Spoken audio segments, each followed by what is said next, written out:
Hello, and welcome to a tier list. This obviously isn't going to be a very elaborate video. If you've been following my Patreon, and you should be, you probably know that my living situation has changed pretty abruptly, and so for a while I won't be able to make the kind of content that I usually post here. Nothing too fancy, not a whole lot of time on my hands. If you want details, I'll put a link and you can see what the hell I'm talking about. And hey, while you're there, if you want to pledge to my Patreon, that would be just swell. But in the meantime, I do want to at least have some kind of content coming out, even if it's relatively simple content. And luckily, this tier list meme has come along, and it seems like a moderately decent amount of fun to put these things together and talk about my little opinions and explain why I have them. I should be able to make videos like this pretty easily and pretty quickly, so you might see a couple of these from me, or a few of these, or a few dozen, or a few hundred over the next couple of weeks or months or whatever. And I hope you find them decently entertaining. That's really the best kind of content there is. Content that's easy enough for you to digest, while also being relatively quick and painless for me to make. And of course, there will be a return to the more structured, written, edited content as soon as possible. But for now, let's do some fun tier lists. And this one is the video game consoles tier list. Oh boy, I bet you can't wait to see which video game consoles I like the most. I bet you can't wait to hear my opinion on this silly minutia. So here we go. Let's see which consoles are the best.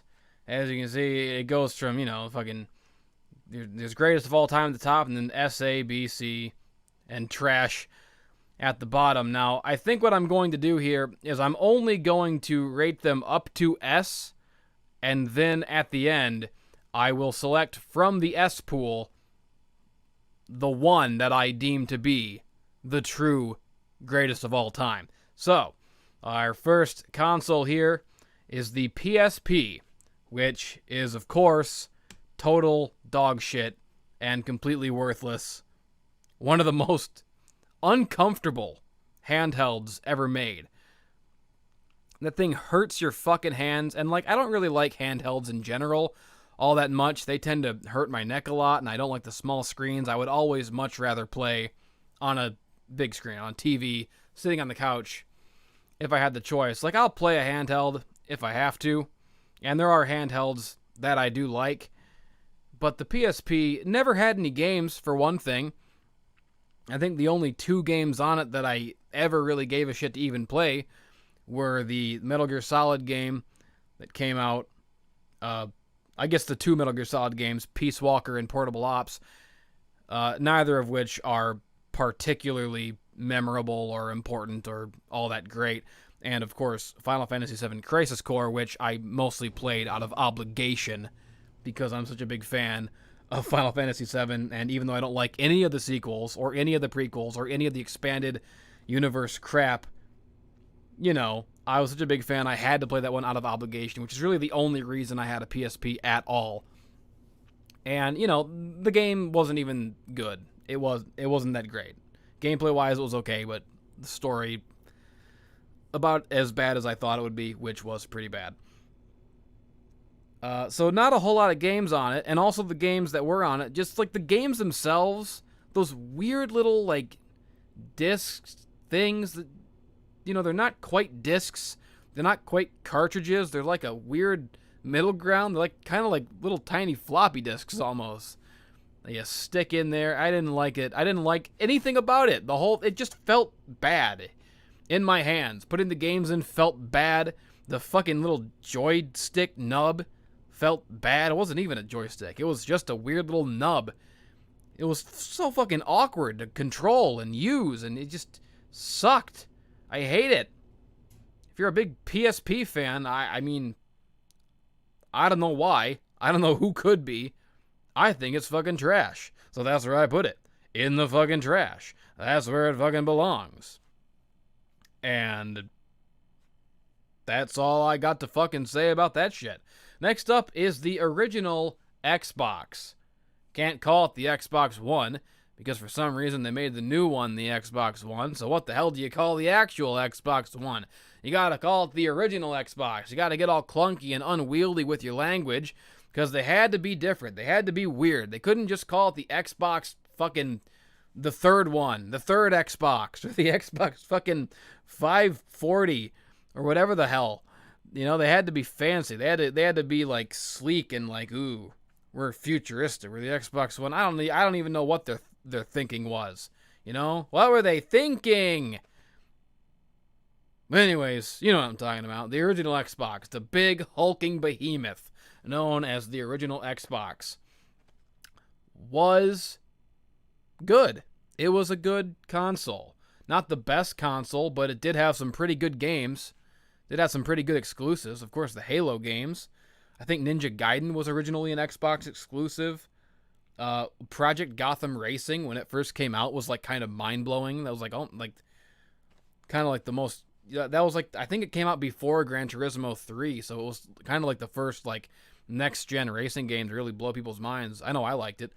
I think like the Dead or Alive at the time was pretty impressive.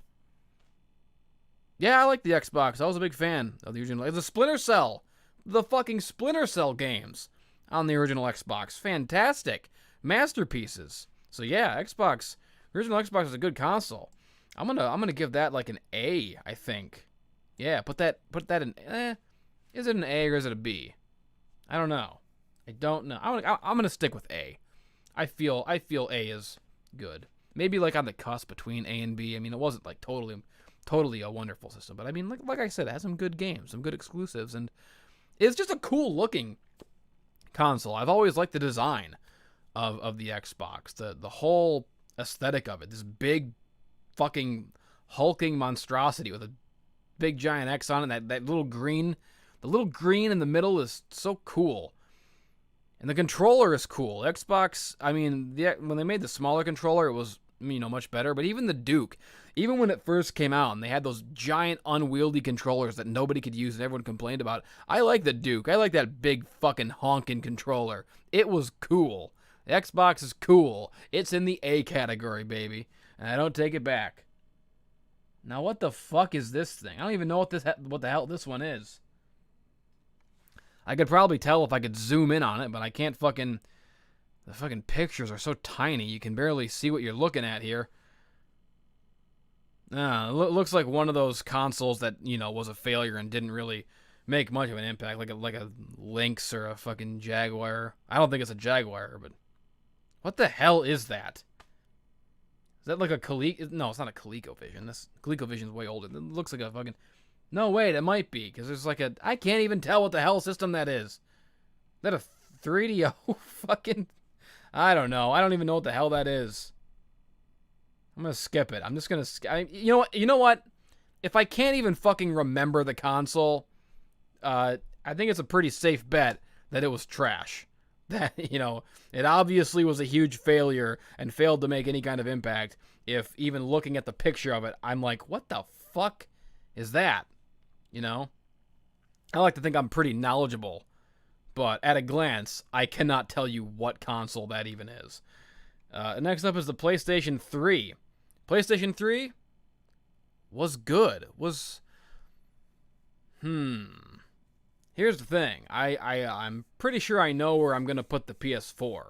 So the question on my mind is, did I like my PS3 more than the PS4? You know, there were a lot of cool things in the PS3 that were taken out of the PS4. You know, as better and better as the consoles are supposed to get, it seems like there's always features that are taken out of the next one. There's a lot of cool stuff you could do on PS3, like fucking... I don't know. I don't really remember. Never mind. But I mean, I liked it. There were good games on the PS3, right? I mean, I had my PS3 for a lot of years. I had a lot of good times on my PS3. I'm going to give it an A. I'm going to give the PS3 an A. Yeah. Yeah, that sounds about right. Maybe. I don't know. I got to think about it.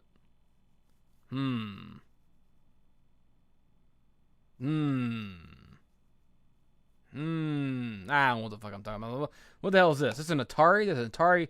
This looks like the 2600. This looks like the Atari 2600.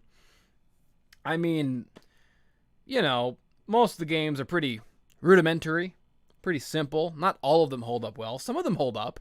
You can't just blanket statement say that all the games are so primitive that they don't hold up. I mean, there are some good Atari games. I mean, when I was a kid, Atari was before my time, but when I was a kid on the PlayStation 1, I had like a collection of Atari games, like the Atari 30 games collection on PS1. And I did play it, and I did play a lot of those games, and I did enjoy a lot of them. Like Barnstorming, I think, was one of them that was cool. Pitfall, of course, is an excellent game. Pitfall is actually the one Atari game that, like, really holds up. You can play Pitfall today, and it's still pretty fucking fun. Maybe not fun for a long, long time, but, it's fun. I'm gonna put the Atari in B. It doesn't, like, perfectly hold up. Not every game on the Atari is gonna still be like a lot of fun to people today, but there are some good ones. And of course, for historical significance, you gotta give it some credit. You gotta give some props to the Atari 2600 for just for historical significance. So I'm gonna put that bad boy in B. B for bad boy. What's next? A Nintendo Switch. God, man. This one hurts me because I love the Switch. I love the idea of it. I love, it's just like a really cool console. It is really cool. But this is the problem with Nintendo consoles, is they have really cool, like, ideas behind their consoles, but they don't usually have that many games. I mean, and the Switch is like the worst example of that so far. Fucking great design, fucking great idea. It's so fucking innovative. It's ingenious, really. The little screen, you make it portable, but then big screen, you play it on the couch. You can do either. You can play it in bed if you want. You can take it with you and play it on the go. Fucking amazing console. But I haven't fucking played it at all since Super Mario Odyssey. There's one fucking game on the Switch, and that's the only game. I mean, I'm sure that there's more games that people are playing on the Switch, but none that I'm playing. I mean, what is there besides Mario Odyssey? Mario Odyssey, one of my favorite games of all time. That game fucking astounded me with how good it was. I loved the shit out of Mario Odyssey. I was really, like, taken aback and, like, shocked how much I loved the game. Like, Mario Odyssey, to me, is worth the price of the Switch alone. It really is. But aside from that, I mean, like, there's Mario Kart 8, but you played that on the Wii U. Like, I already have that. It already came out, I guess, like, Mario Tennis, that one looked pretty fun. I mean, there's a new Smash Bros. Now that I forget about. I haven't played that yet. I guess games are coming out for it now. Just for whatever fucking reason, I don't ever feel the pull to buy a Switch game.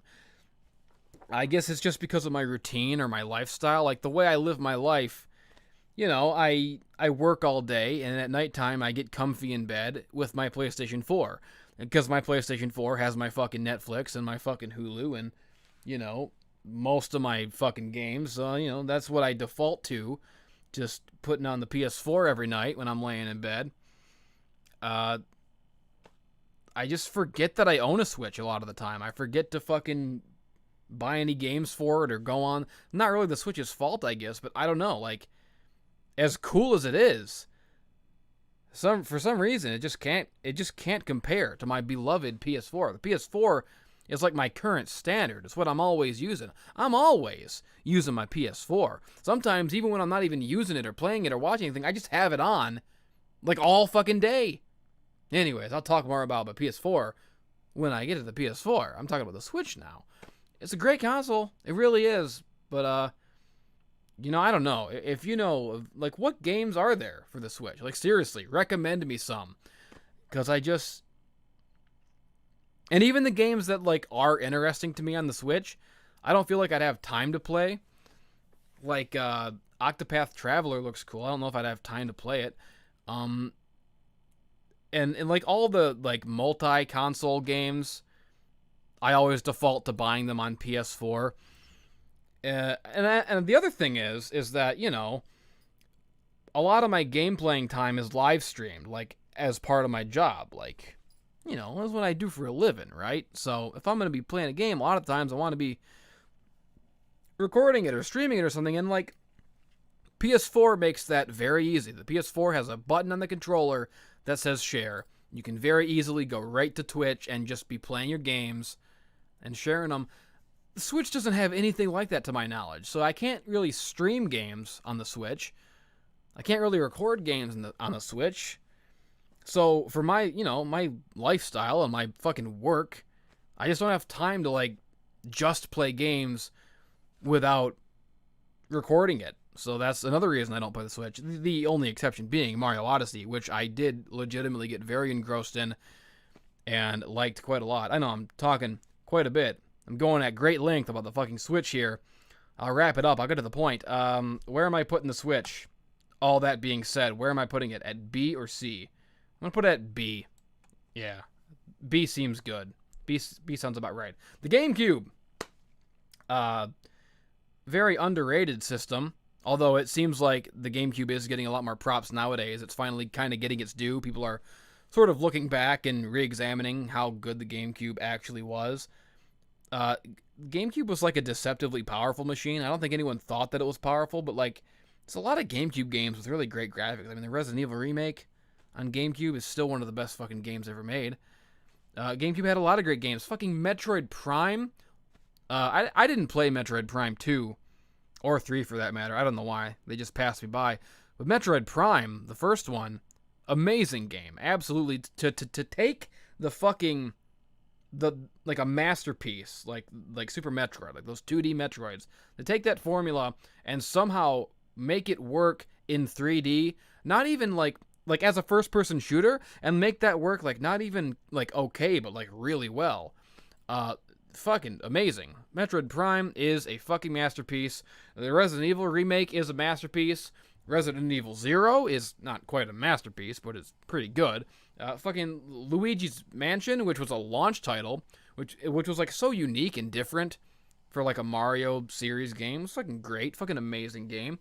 Love Luigi's Mansion. Super Monkey Ball? Oh my god, I played the fucking shit out of Super Monkey Ball. Fucking Pikmin? Pikmin 1 and 2? I think Pikmin 2 is on the GameCube. The fucking Pikmin is fucking, like, any console that has Pikmin on it is like an automatically in some high tier. Pikmin is fucking, where's my new Pikmin game, Nintendo? Okay, you want to give me a reason to play the Switch?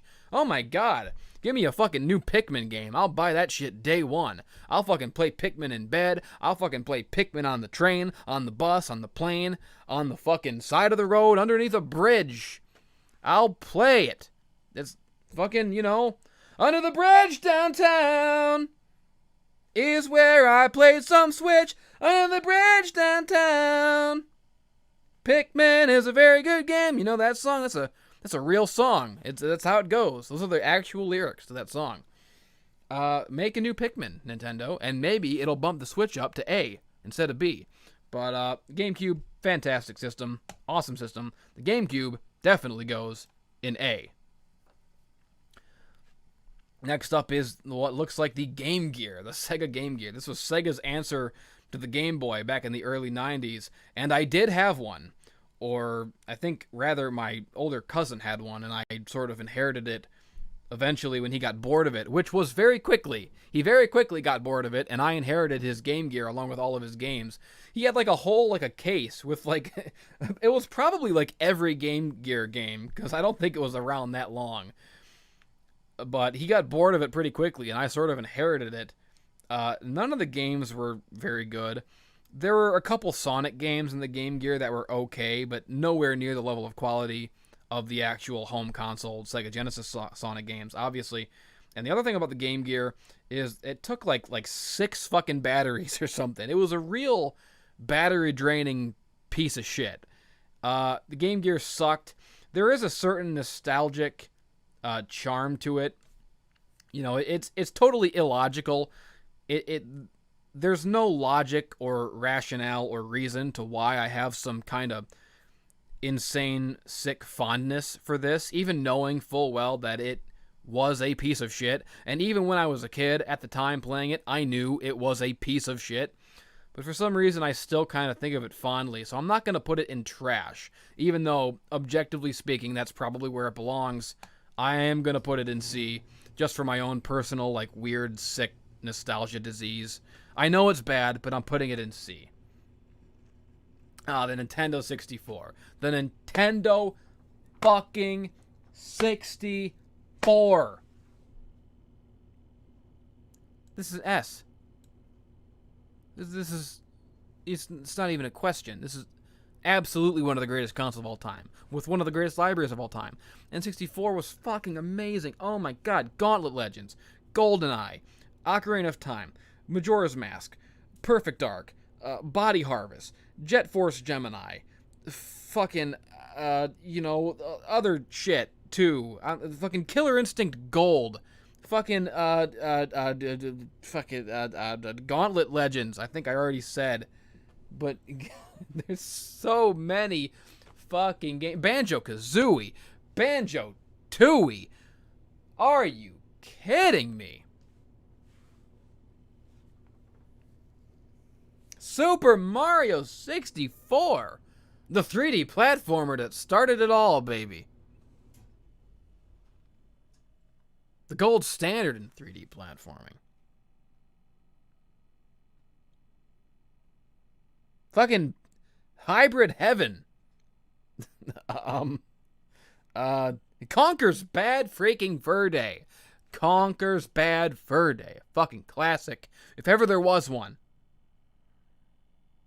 Mario Party. Mario Party 2.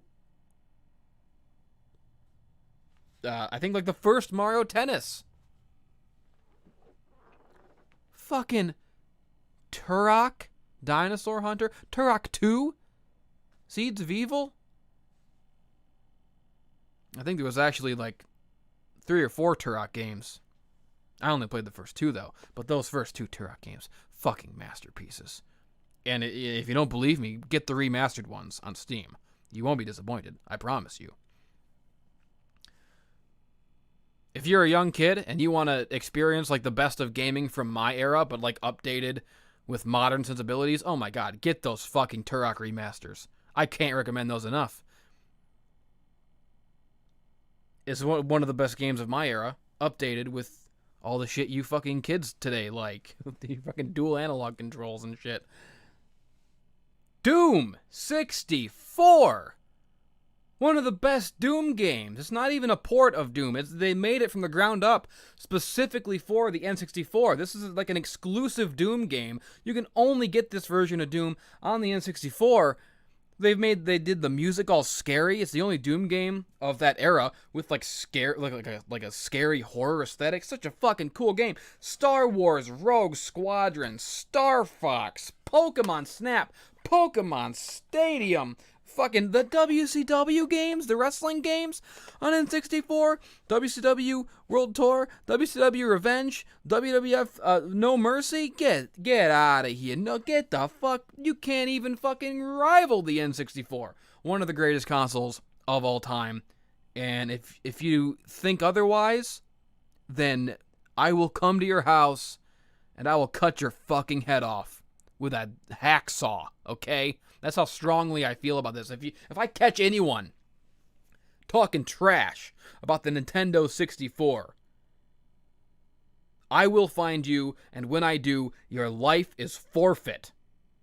I will burn you to ash with fire and gasoline, and I will pee on the ashes. Dracarys, motherfucker. N64 is my fucking toast and jam. And that's the bottom line, 'cause Endo Gendo, your Nintendo friendo, said so. Bitch. Next up is the NES, the one that started it all, the original Nintendo console. I mean, I guess technically the Famicom would be the original Nintendo console, but you know, the one that came out here is the one that counts. The NES, the Nintendo Entertainment System. A console so iconic, so culture changing that for years afterwards, every console was called by your parents the Nintendo. What are you doing? Playing those Nintendo games? Ah, Ma, this is a Sega Genesis. You know that? Come on. Parents called everything a Nintendo back in the day. That's just how much of an impact the NES had. And, you know, the NES, you cannot fucking diss the NES. So many games on the NES are just fucking masterpieces. Still, like, totally replayable. Still totally fun to this day. They all fucking hold up. Oh my god. Mario Brothers 1, 2, and 3. Fucking masterpieces. The Legend of Zelda. Fucking masterpiece. Metroid. Kind of hard to...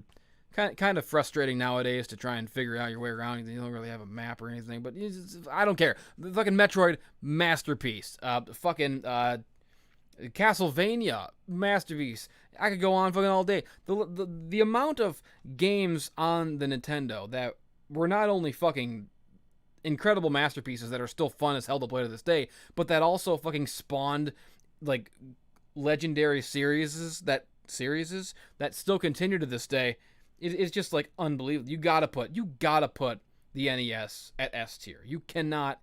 You don't even talk to me if you're not putting the NES at S tier, because if you put the NES anywhere below S, then you don't know what the fuck you're talking about. You're fucking you're baby core. You're a fucking child. You know nothing, and you belong in an orphanage, because I will kill your parents because they raised you wrong. If they didn't raise you to respect and love the NES. Fucking Contra. So many fucking games on the NES. Like, NES games all hold up. That's the weird thing. Like, it's not even that, like, most of them hold up. Something about the simplicity of the NES. The NES was, like, the perfect level of, like, good enough graphics to, you know, like, more advanced than the Atari, but still simple enough that, like, every game on that fucking console is, like, classic. I mean, there were bad ones, obviously. We've all seen the Angry Video Game Nerd. We know about the bad Nintendo games. But I mean, just like so many games just created perfect formulas with that simple, brilliant 2-button controller. Oh my god, those fucking games. Mario 3. Oh, fuck. Hell yeah. Hell yeah. I love video games. I fucking love them. There was even like a baseball game on the NES that I remember being like fucking phenomenal. I don't remember what it was called. I think it might have just been called baseball. I might be wrong about that, but like it was like a sim, like a full baseball sim. Like you could make your guys' names and stuff. You could make your own. It was fun. Like even like the sports games on NES were great. Fucking Mega Man. I didn't even talk about the Mega Mans. Forgot all about them. Those fucking games are incredible. You know what else I love about the NES? I just love how it's like a fucking, just the shape of it. How it's like a VCR almost. The way you put the game in the front and you kind of have to push it down and in. That like pushing it down and in motion. You kids today, you don't know. There's nothing like the satisfaction of lifting that flap in the front and putting the cartridge in and doing that like down and forward motion to like slide the cartridge in there. You know, there's a lot of cartridge-based systems. Usually they're all top loaders. But man, only the NES, you had to slide those games in there in like a fucking wavy It's so fucking cool. So fucking god damn cool. God damn, I love. Yeah, I see that NES. You put an NES in front of me, I say, god damn. That's a good ass video game console machine. That console got a good ass library of games. God damn, that's where the classics came from. I look at that and I say, damn! Gotta love that fucking NES. God damn it, motherfucker, it's the best. God damn it, that fucking makes me feel like a fucking kid again. Hell yeah! Okay, enough of that. What the hell's next? What is this? What the hell is this? Okay, this is another weird console that I don't recognize. Some fucking failed abortion of a console, so I'm going to put that in the trash. You know, whatever it is, I'm sure it's been in the trash for many years, so I'm putting it right back. It kind of looks like the N64, like, D. Remember there was, like, an add-on only in Japan, like an extra, like a disc-based N64 spin-off? Is that what that is? Maybe? I can't even tell. It might be something else entirely. I might even be wrong. I don't know. Just one of the many nameless failed consoles. Fuck it. It's in the trash. Sega Genesis. Sega fucking Genesis. Sega Genesis is what I grew up on. This is the first console that I ever had. I got a Sega Genesis when I was maybe like 4 or 5 years old. I got it with like the WWF game and Lion King. Those were the first 2 games I ever had. And fucking, I remember those. I remember fucking like the Toy Story game was fun. The Aladdin game was really cool. Fucking Mercs was fucking awesome. Oh my god, so many fucking good ass games in the Sega fucking Truxton. That's one that like for many years, like I had sold Truxton stupidly, foolishly, as an adolescent. I had sold a bunch of my Sega games, and I could never find Truxton again because I could never remember the name of it. Years later, I finally tracked it down, I think on a YouTube video. I think like Classic Game Room or something. And I found it. And I'm like, what the hell is Truxton? And I clicked on it, and like, that's the game. I remember it. That's the fucking game. I had been looking for it, searching for it, trying to remember what it was called for years and years. It was a space shooter. It was a vertical space shooter. So fucking, Truxton is fucking awesome. I still don't have it because it's expensive now. It's rare. It's hard to find. I need to buy a copy of Truxton. Everybody pledge to my Patreon. It's now the Truxton Fund. Help me get a copy of Truxton. A fucking sealed boxed copy of Truxton. This is one of my bucket list things. This is my dream. Splatterhouse 2. Oh my fucking god. Splatterhouse 2 is a fucking Shinobi 3. Oh my god. Oh my god. Streets of Rage. Oh god. Oh, what are you doing to me, baby? Oh, I like it. I like the way it feels. Oh my god. Sonic 1. Oh, Sonic 2. Sonic 3. Sonic and Knuckles. Oh, hell yeah. I even like Sonic 3D Blast and Sonic Spinball. I ain't picky. I ain't picky when it comes to Sega Genesis. I love it all, baby. Sega Genesis is my shit. Oh, I love it. I love the Sega Genesis more than life itself. I love the Sega Genesis more than any of you. I value it more than the lives of anyone on Earth. It's a fucking S rank for sure, baby. God, I love that Sega Genesis. The Sega Genesis was like my baby. The Sega Genesis raised me. The Sega Genesis like introduced me into the world of video games. So, you know, I'm of course going to have a big fucking heart boner for that for the rest of my life. I owe everything to the Sega Genesis. I owe all of my supreme knowledge and taste to the Sega Genesis. That was the first one.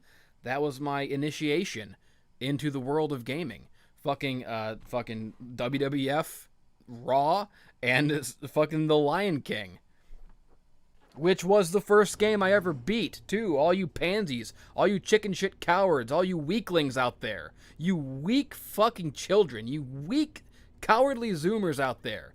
Talking about how hard, well, not even Zoomers, people my age. I'm not gonna blame the Zoomers for everything. This is people my age. All you weak fucking cowardly millennials out there. Talking about, oh, I could never beat the Lion King. It's the hardest game. And no one ever got past the second level. You fucking pussies. You don't know shit about fuck until you've beaten the Lion King. Don't even talk to me. Don't even come into my presence. Don't even breathe my air until you've beaten the Lion King. You worthless fuck. People who haven't beaten the Lion King make me fucking sick. I beat that shit when I was fucking 5. That was the first game I beat. Okay, when you go through a trial by fire like that as a child, you're prepared for anything in life, man. Shit.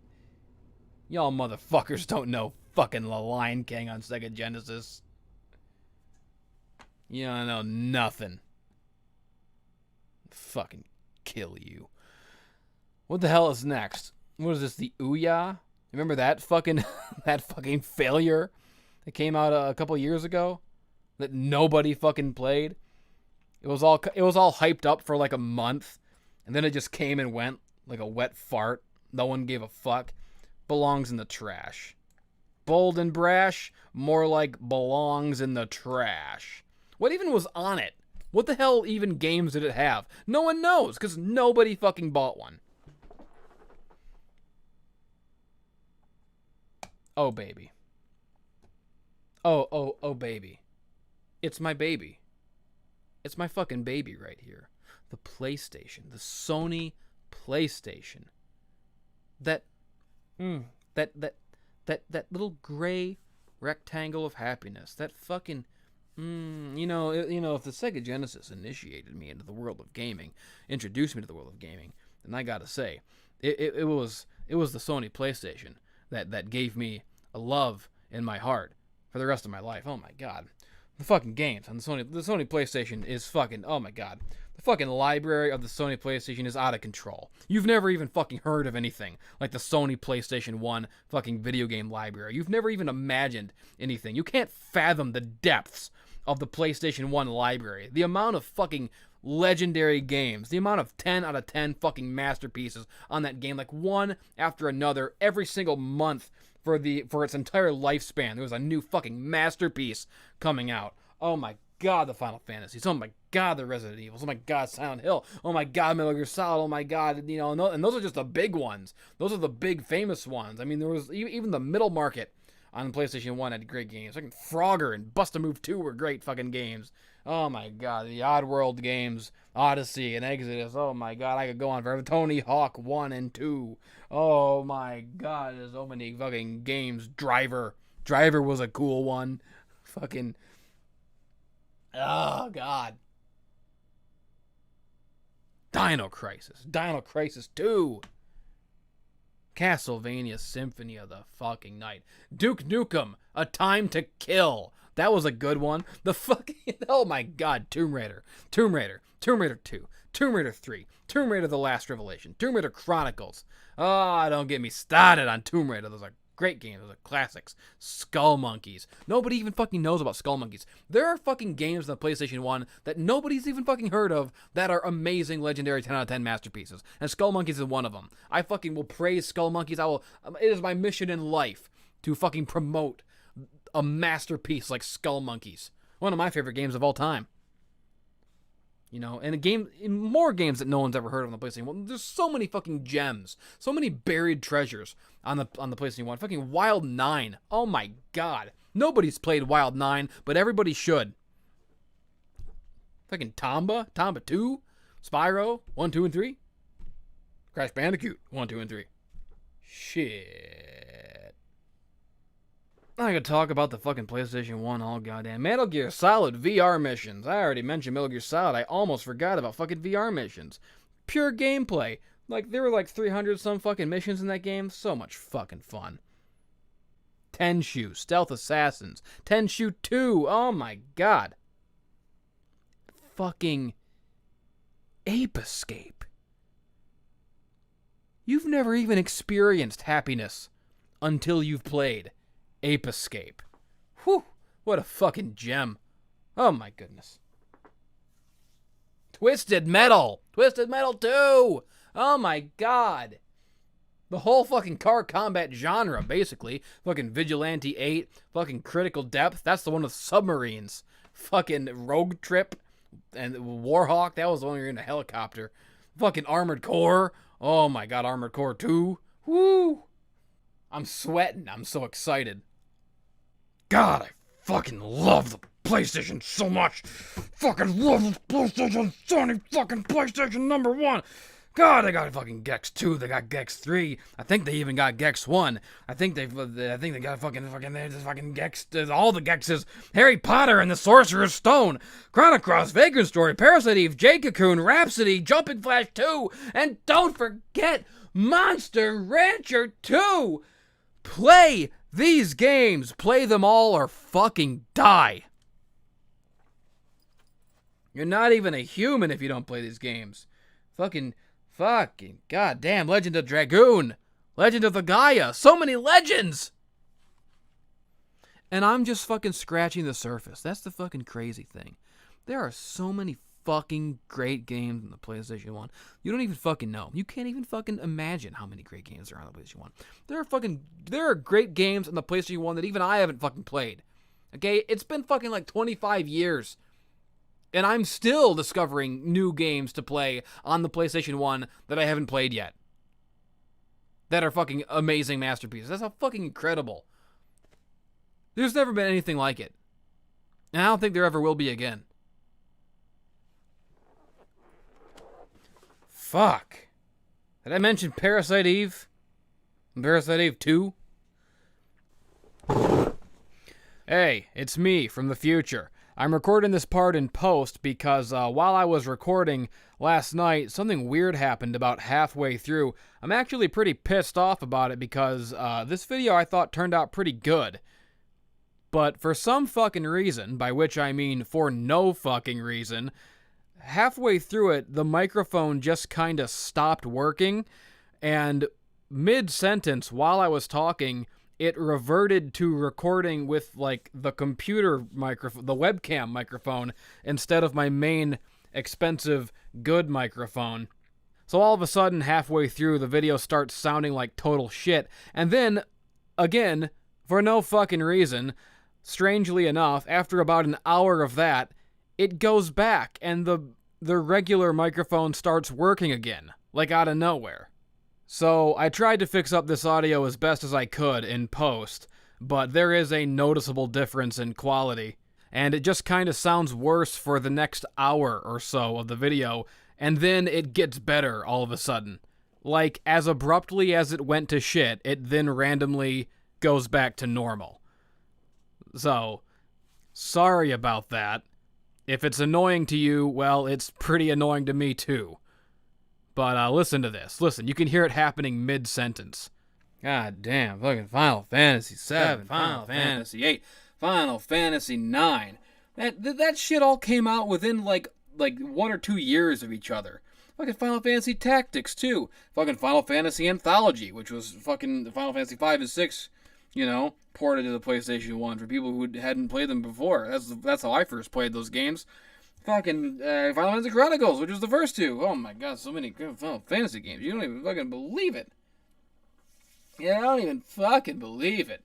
I don't even fucking believe it. God damn.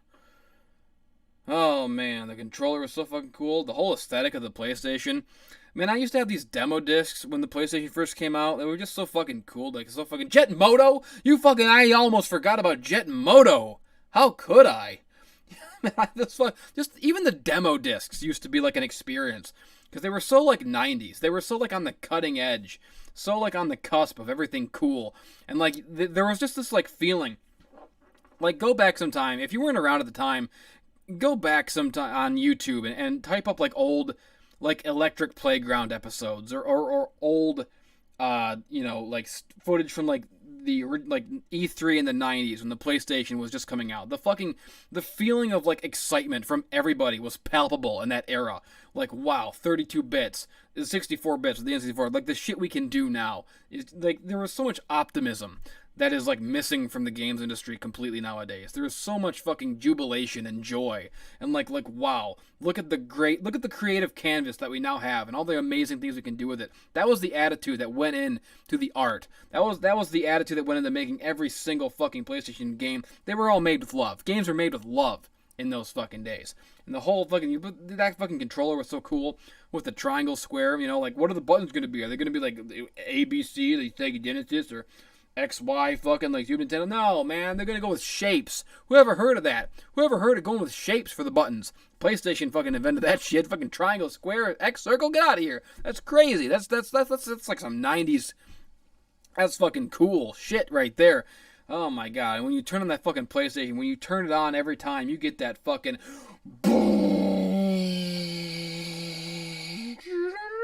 that fucking sound. That sound is so fucking comforting to me. You don't even know. You don't even fucking know. When I die, and the demons and the devils are grabbing at my soul, trying to drag me down. But as I reach up towards the heavens, and the clouds open up, and a beam of light shines down upon me, I am going to hear that sound. The PlayStation 1 startup sound as the pearly gates open up and a ray of light shoots down, burning the demons to ash around me who are dragging me down, and my soul floats up towards Valhalla, towards the heavens, and I hear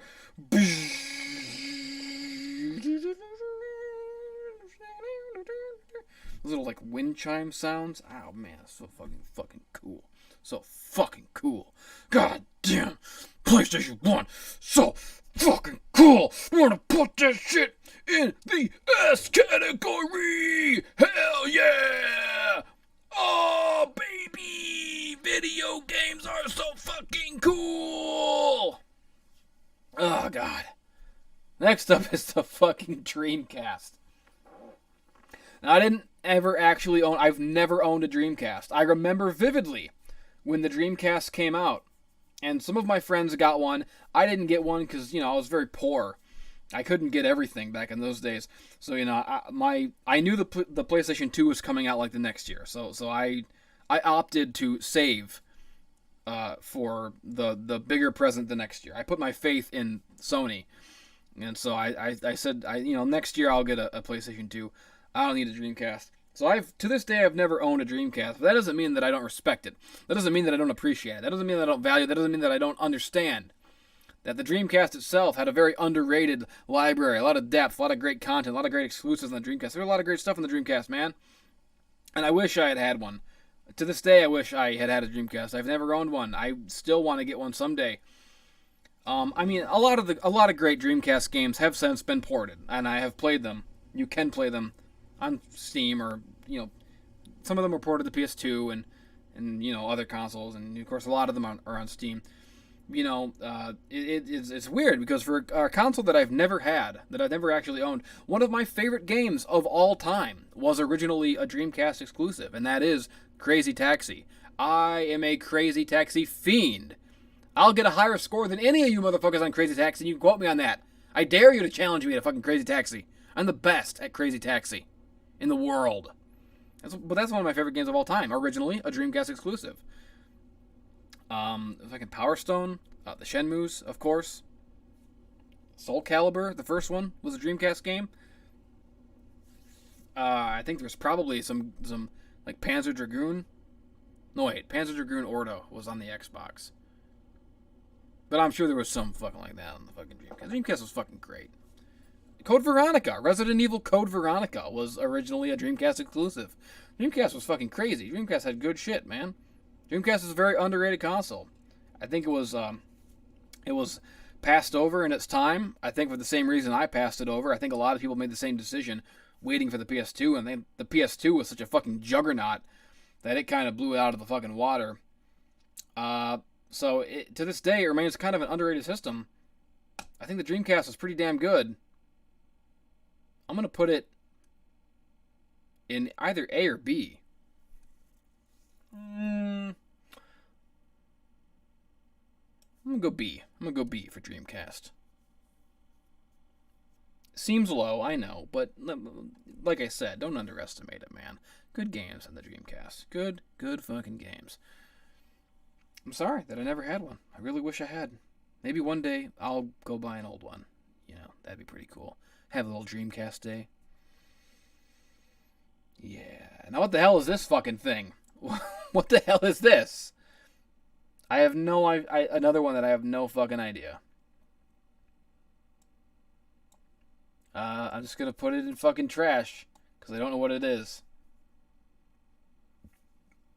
The ones that I don't know shame me because I feel like I should know them, and I feel like I do know them. Like I know the names of them, but I just can't tell them at a glance because I never, actually owned one physically or saw one physically. So some of these consoles were such failures that like nobody I know even ever saw one in real life. They might as well be myths, like made up consoles. Like no one's ever actually seen one in the wild. They just tell stories about them, like Bigfoot. Like the Atari Jaguar, the Lynx, or the 3DO. These are like the Sasquatch consoles. Everyone believes they existed at one point, but no one ever actually saw them. I think I knew one person who had an Atari Jaguar. Wait, was the Jaguar Atari? I'm gonna look that up and make sure. I don't want to get it wrong. Atari Jaguar. Yeah, see Atari. Then what the hell was the Lynx? Was the Lynx Atari too? Yeah, the Lynx was also. Atari had 2 failed fucking consoles. 3 if you count the fucking 5200 or whatever the fuck. Man, Atari just had no luck in the 90s. No luck at all. Yeah, I think I knew one person who had a Jaguar. And so like I might have seen it in the wild once, but even that memory is hazy. Anyways, trash. Failed consoles. God, how fucking shit is the PSP to be the only console I know in the section with all the consoles that like are so shitty no one even knows them. Anyways, the Sega freaking Saturn. Ooh, baby. I love the fucking Sega Saturn. It kind of got beaten into submission and killed and conquered by the PlayStation 1. It was not really as powerful as the PlayStation 1, especially when it came to 3D games, which were the thing at the time, the big thing. So that's why the Sega Saturn was built more for like really good-looking side-scrollers and 2D games. Any 3D game that was multi-platform never looked as good in the Saturn as it did in the PlayStation. Like an example being Resident Evil or Tomb Raider.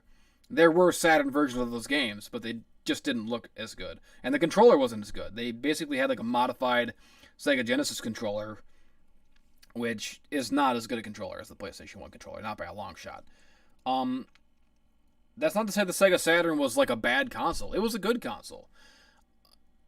What I really liked about it is the boxes. I have a lot of Sega Saturn games that I also already owned on PlayStation 1, but I also own the Saturn versions just because the Saturn boxes were so fucking cool. These big, cool, beautiful boxes. And I wish I could think of some really great exclusive. I mean, Virtua Fighter 2 is an amazing classic. I'm sure there's more. I'm positive that there's... Again, I'm thinking of like Panzer Dragoon, I know had to have been on the Saturn. The Saturn has this feel to it. I don't know how to describe it. It like the Saturn only existed for me for a very short time in like the mid 90s. I mean, like I vividly remember the Sega Genesis because I had it for a long time. I vividly remember the PlayStation because I had it for a long time. But in between those two, I feel like one of my cousins had a Sega Saturn, and I played it very briefly. So, thinking about the Sega Saturn now takes me back to a very specific time in my life, and it gives me a very specific nostalgic feeling that nothing else does. I don't know how to really describe it. To me, the Sega Saturn feels like the most 90s fucking console that ever was, even more so than the PlayStation. Even now, if I plug in my Sega Saturn and put in a game and play it, I just get this like really warm and like happy nostalgic feeling. I'm kind of drawing a blank here in thinking of the exclusives that it had. I know it had some really great ones. None of them are coming to my mind right away, but even without being able to remember the best of the library, I know for a fact that when I play the Sega Saturn, I get like a warm nostalgic feeling that I don't get from any other thing, and it's impossible for me to explain because it's so specific to me. It's so like it's just like the 1995 feeling. It just goes inside me and feels good. I love the Sega Saturn. Games or not, I fucking adore the Sega Saturn. I'm gonna put it, I think, also in B.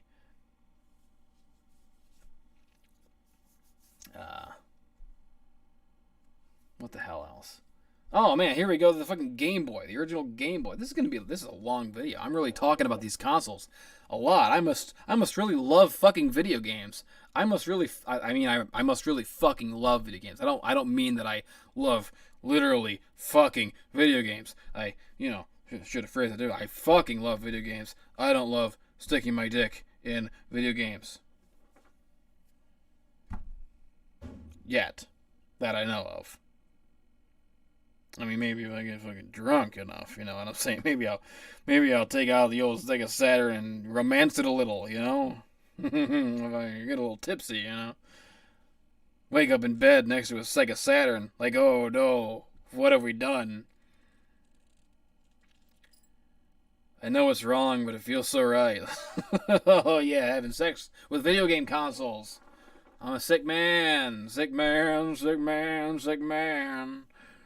What the fuck was I fucking... The Game Boy, the original Game Boy. Now, I said earlier that I never much cared for handhelds. But boy, oh boy, did I fucking love my Game Boy back in the day. That fucking original Game Boy, you know, again, this is one that it's very hard to describe the appeal to, like, a younger generation, I feel, because anyone young is going to look at this thing and that tiny little green screen with, like, no backlight that you can barely even make out what's happening on the fucking screen, and the short battery life and is huge and bulky. They're going to go, what the fuck is this? How did you people play this back in the fucking early 90s?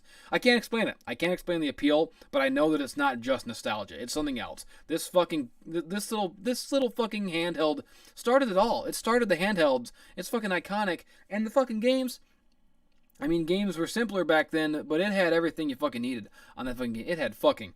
I had fucking, you know, Tetris, of course. Everybody had Tetris. Tetris was like the gold standard. Tetris sold like fucking 40 billion copies. Everybody in the world had a copy of Tetris for the Game Boy.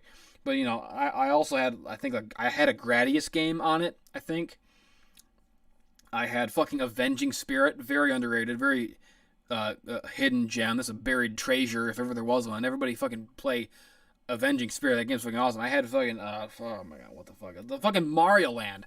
Oh my god, everybody remembers Super Mario Brothers on the NES. There was a whole other Mario series. Well, there were like different games with a whole different aesthetic on the Game Boy. Mario Land. Oh my god, great games, great fucking games. Love the fucking Metroid 2 was a Game Boy exclusive. There was a Contra game. I'm pretty sure Super C. That was or C, or just C. I don't remember what it was called. It was a Game Boy game. You gotta love the fucking Game Boy. I love the fucking Game Boy. If you don't love the fucking Game Boy, you're stupid. I think even Pokemon Red and Blue were technically for the gameplay. I mean, most people had them for the Game Boy Pocket or the Game Boy Color, but they were Game Boy games. The fucking Game Boy gave us Pokemon. Okay, you gotta respect that. You gotta fucking respect that. I'm gonna put the Game Boy also in B. What the hell just happened? What's going on here? It's getting all messed up. It's getting all reekey-jiggered. You know, I'm honestly tempted to put it in A. I really am. But no, I'm going to put it in B. Game Boy's great. Oh, man, what next? The Xbox One, I don't give a fuck about. I don't have one. I have no desire to ever have one. For a lot of reasons. I mean, it just seems like... It really seems to me like the PlayStation 4 has won this console generation definitively. No contest. I don't know anyone really who gives a fuck about the Xbox One over the PS4. PS4 does everything it does better. The PS4 has a better interface, a better UI, I think. Like the Xbox One, when you turn it on, it looks fucking weird. It's all these boxes. It looks like Windows 10. It looks fucking horrible. I don't want Windows 10 on a fucking console with those fucking weird... It's abysmal. It's got one of the most abysmal UIs I've ever seen on a video game console in my life. And aside from that, there's like just no games. There's no games for the Xbox One. Certainly no exclusives. Any game that's good on the Xbox One is also on the PS4 and probably better on the PS4. Yeah, I think Xbox has resoundingly lost this generation. I don't know anyone who would disagree with that. I mean, I'm sure it's not like terrible. I'm sure it's functional, but I don't give a fuck about it. Okay, I'm not gonna say that it's trash, but I want to put it in C next to the fucking Game Gear. Okay, so that should tell you how I feel about the Xbox One. Okay, it's next to Game Gear. It's Game Gear tier. As far as I'm the fucking okay, this is the fucking virtual console now. Not the virtual console. What the hell is it called? What the hell is that thing called? Is it called the Virtual Boy? That's what it was like. I got a little confused there. I got confused with the online buying games online Nintendo service Virtual Console. I got confused. This is the Virtual Boy. That weird fucking thing where you put it on your face and you kind of had to lay on your stomach, and all the games were like weird red fucking lines, like you were inside a red matrix. Not good games. I think there were only like 11 games for it total also. Pretty much a legendary failure of gaming. And I don't think anyone would disagree. I mean, it's cool. It has like a kind of, like, the Virtual Boy is so weird. It's such an oddity of that era that it has kind of a kitschy appeal to it now. But that doesn't mean it's good or that it ever was. It is a terrible failed abortion of a console, for sure. I'm going to have to put it in trash. I mean, I am fond enough of it that I kind of want to put it in C, but I can't justify putting it next to the Xbox One. Like, even the Xbox One is better than the fucking Virtual Boy, obviously. Even the Game Gear is probably better than the fucking Virtual Boy, so I'm going to have to put it... I'm gonna have to go with my gut and put it in trash. Although it is definitely a funny console, I'm glad the Virtual Boy exists. I'm glad it existed at one point in time, but it is trash. Oh god, I'm thirsty. I'm gonna get some tea. Oh fuck! My back, my body. I'm old. I mean, obviously I'm old. You know that because I'm fucking losing my mind about the Sega Genesis and PlayStation 1 and NES. I'm waxing nostalgic.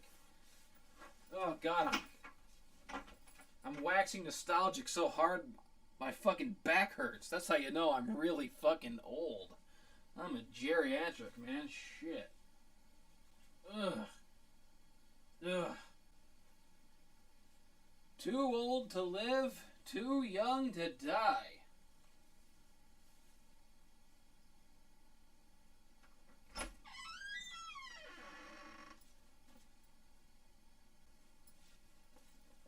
Oh, fuck. It's good tea, baby. Whew, there's still a lot to go. There's still a lot of consoles here. Alright, next up we have a computer tower, which I think is just meant to symbolize PC gaming. So I was a console baby growing up. I think, prefer console games just for the feeling of sitting on a couch as opposed to hunching over a computer screen. I'll never be able to get used to mouse and keyboard controls. I don't like them. I mean, I can do them. I can, like...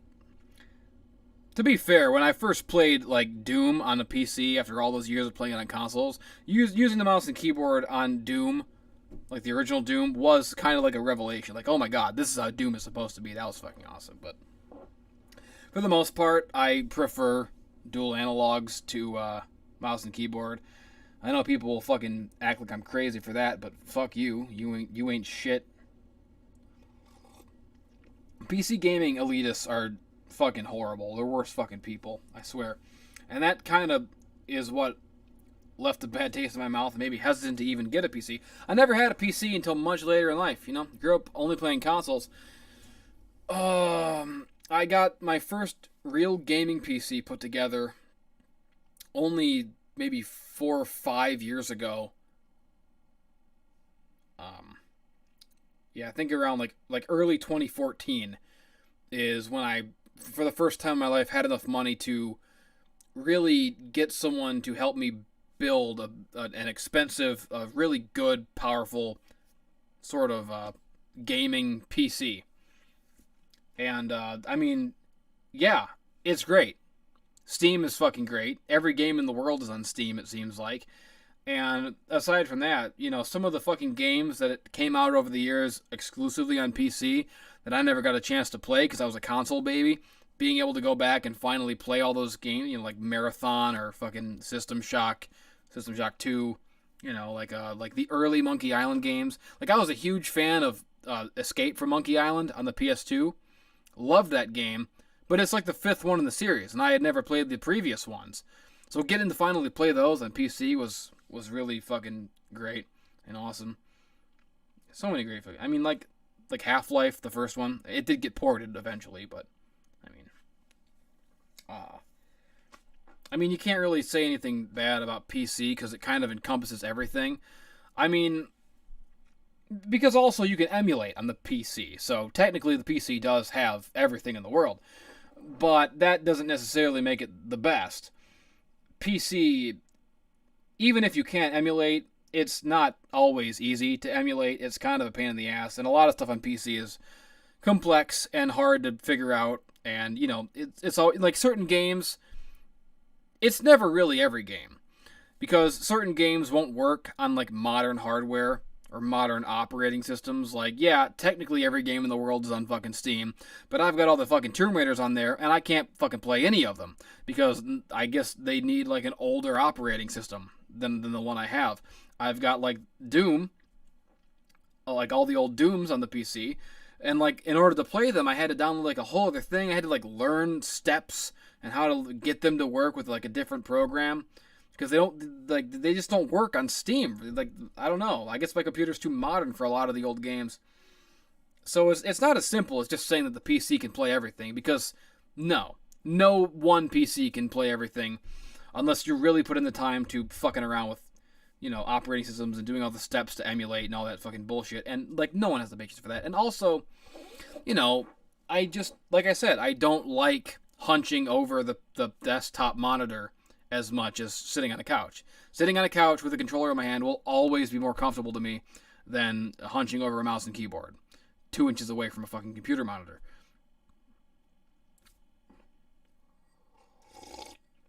So how do I grade this? Do I grade the PC based on, like, every game you could conceivably play on the PC, which is every game ever, pretty much? But not everyone is going to be able to, even with that. Or do I just grade the PC on, like, the exclusives, like the games that came from PC? I don't know. But I'm going to go with my gut. You know, I love my PC. When I finally got a PC of my own to play games on, it was a big deal in my life. And I have played a lot of fucking games on PC, and I have enjoyed them all a lot. I've got a big fucking Steam library full of, you know, games that I'll probably never play, as do we all. The other great thing about PC is, like, people just making games online. You can just go download games that people made. Can't really do that. I mean, there are indie games, obviously, on, like, PS4. But I mean, like, even, like, more indie than indie. Like, games that are so indie, they're not even on Steam. Like, you have to go to some guy's website to download the game. You can do that on PC, and that's fucking cool as hell. There's, there's games about me. That's how fucking cool the PC is. Like, there's no fucking game. There's no endless Jess game on the PS4, you know. But there are a couple that people have made that you can get for PC. Someone made a Drowning in Horseshoes game a long time ago. I think Davu made a fun little game about me. There's a PCP dating sim being made that I think, I assume that I'm in. So yeah, that alone is, like, amazing. Like, there are video games with me in them. Video games about me, even, that you can play on PC. That's fucking amazing. And yeah, and some of the best games of all time were PC exclusives. I just didn't get a chance to play them as a kid because I was a console baby, but once I got my PC and I could go back and play all those games, boy oh boy. So, you know, I can't put the PC anywhere less than S. Absolutely. I mean, for many, many years of my life, I would have fought diligently against that. I would have said, no, PC is stupid. PC gamers are assholes, which is true. PC gamers are elitist, stupid assholes, for sure. All of them. But the PC, you know, it belongs up there with the greats. It really does. So there you go. Yeah. The Wii U. Man. Well, I loved the Wii U. I really did. I really liked my Wii U. The games that were on it. Fucking Donkey Kong Tropical Freeze. Super Luigi Bros. I'm sure a few others. I can't really think of them right now. But I mean, the Wii U. The Wii U had a lot of potential. It really did. But unfortunately, it kind of was Nintendo's big failure. There wasn't a lot of great games on it. And it just kind of came and went. I mean, Pikmin 3. Fantastic. Amazing game. Mario Kart 8. Fantastic. Amazing game. Even Breath of the Wild. I know people think of it as a Switch game. I didn't get a Switch till a bit later. So I played Breath of the Wild on the Wii U. Fucking good. Fucking great console. There just wasn't enough on it. So it kind of failed. And I'm going to have to put it... Oh, man. I don't want to put it, you know, with the Game Gear. But it is... I don't know, man. It just hurts me. It hurts me to put it down as a failure, you know? Because I really liked it. And it really had potential to be cool. And there were really good games on it. But... You gotta call them like you see them, you know? You just gotta accept sometimes you follow your heart, and sometimes your heart cuts a fart. And that's the cosmic shame. That's Nintendo's. The Wii U is Nintendo's cosmic shame. It's not even bad. It just didn't have enough fucking games. And, like, you know, the Switch came out, like, very quickly after. So. Oh, fuck! What is next? Oh my god, it's the motherfucking Super Nintendo. Holy shit. Fucking, where do I even start with the Super Nintendo? You know, like I said, I was a Sega Genesis boy growing up. That was my first console. So in that particular console war, I didn't get to play a whole lot of Super Nintendo. I did play Super Mario World at my cousin's house. I remember that vividly, playing that. So I was exposed to some of it, but for the most part, all of the Super Nintendo games passed me by until a little bit later. I think I was like 13. So this was in like 2002. And I had a PlayStation at that time, and I think my mom wanted my sister to have a game console as well, so she bought her a Super Nintendo, which by that time was a little bit cheaper, you know, more affordable. So that, you know, I had my PlayStation and my Sega. I guess she wanted my sister to have one too. But, you know, I ended up playing it more. And within a month, even though it was technically bought for my sister, within a month it was in my room. And it stayed in my room. And I finally got to play all those Super Nintendo games that I had missed out on. And I played fucking Yoshi's Island. I played Super Metroid.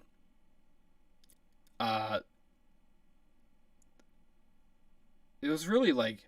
That was really kind of a sad time in my life. And it sounds schmaltzy.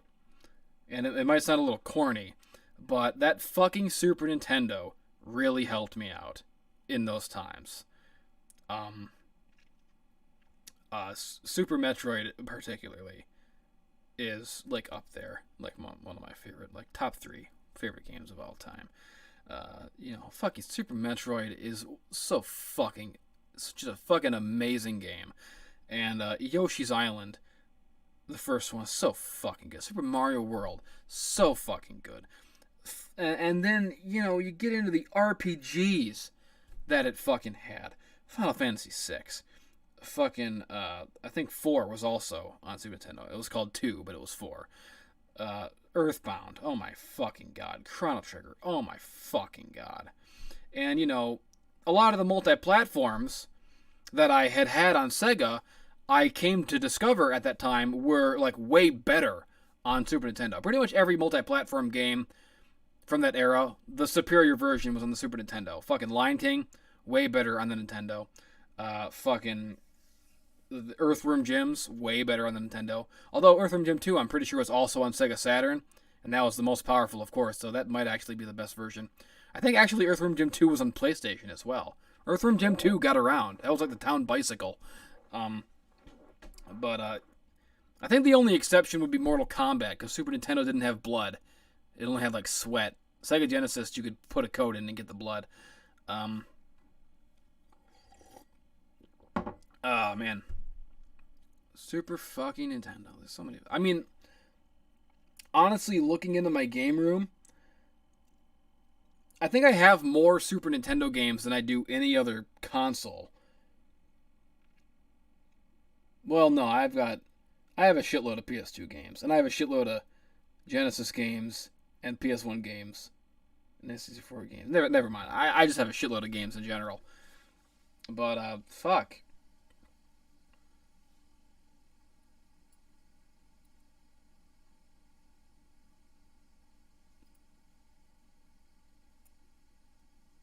I know there's more, too.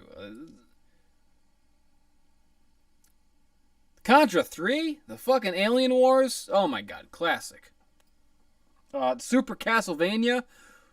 Whoo boy! God, I fucking love Super Metroid so much.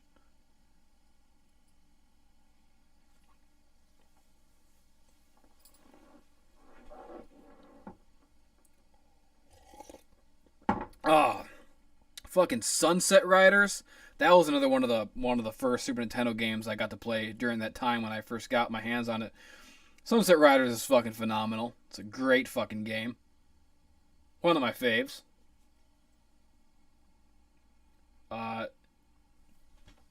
And even like some rare games that not Rare the company, but I mean, oh, you want to talk about Rare the company? Oh my god, you want to talk about Donkey Kong Country 1, 2, and 3? Ah, don't get me started. Those are good games. But I mean, like games that are hard to find. There's a couple like really fucking like hard to find gems on the Super Nintendo that I still hadn't even played until very recently. It was like a year or two ago that I first played a game called EVO that I don't think I had ever even heard of, but it was a Super Nintendo game that's just like unlike anything I've ever played. To this day, you start out as like a fish, and like the whole game is like you evolve into some other shit, and it's just fucking. You evolve into like, depending on what you eat or like how you level up, you can evolve legs. You can become like a bird or a dinosaur. It's just fucking. It's a crazy game. Totally unique fucking game. Amazing.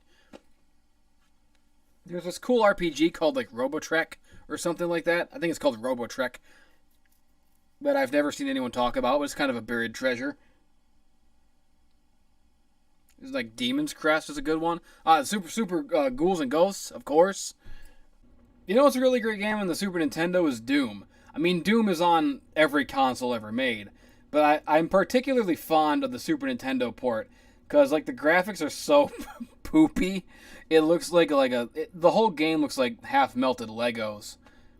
But like the cartridge is red. It's got like this really cool cartridge. Super Nintendo is the console where I really fell in love with Doom. I had played Doom previously. I had played like Final Doom on the PlayStation 1, and I had played N64, Doom 64, of course, and I think I had even played it on like the Sega Saturn, the 32. I had played a lot. I played like pretty much all the Dooms I could get my hands on before, but like for some reason I really fell in love with the Super Nintendo port. Just like the bad graphics of it all, and I don't know, man. That's like my favorite Doom almost.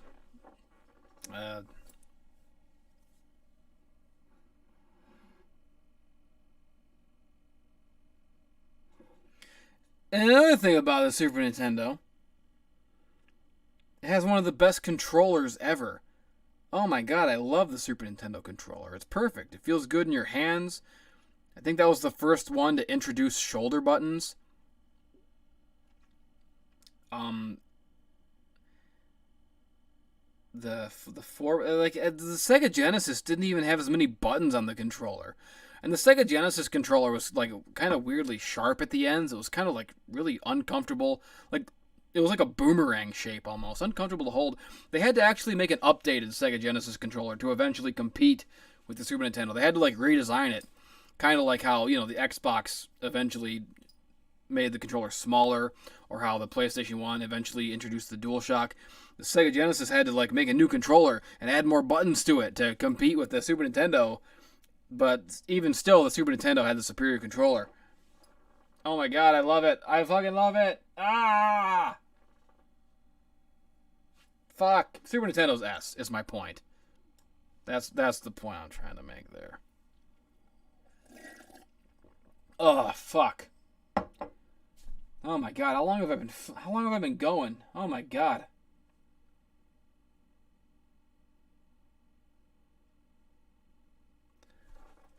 Oh, fuck.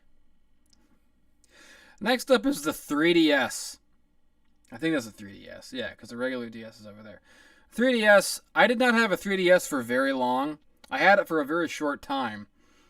And mainly, I think the only game I played on it was Fire Emblem Awakening, which was great. Awesome game. But I didn't have my 3DS for very long. I left it in my pocket, my pants pocket, when I was doing the laundry. And that was the end of that. It went in the fucking washing machine and was destroyed.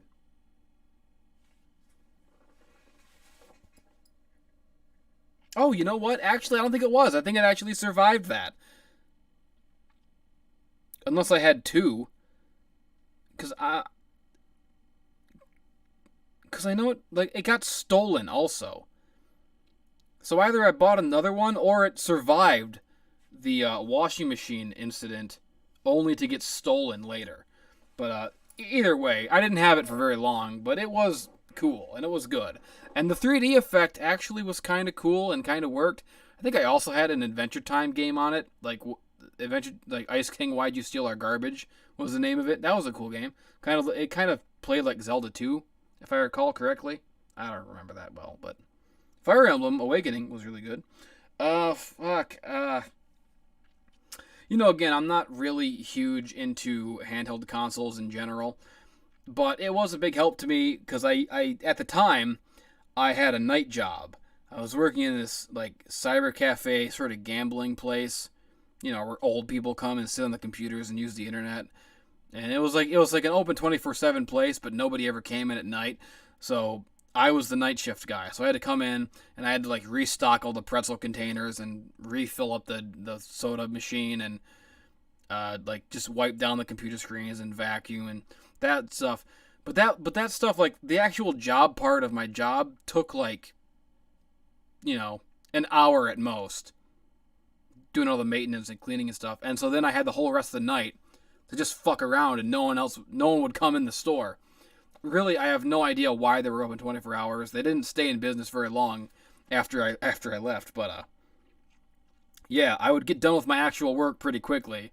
And then I would just sit there playing Fire Emblem on the 3DS until it was fucking morning. I was time to go home. That was a good time. That was a good experience. Then anyways, where the hell am I going to put the fucking 3DS at? Put the 3DS in like B.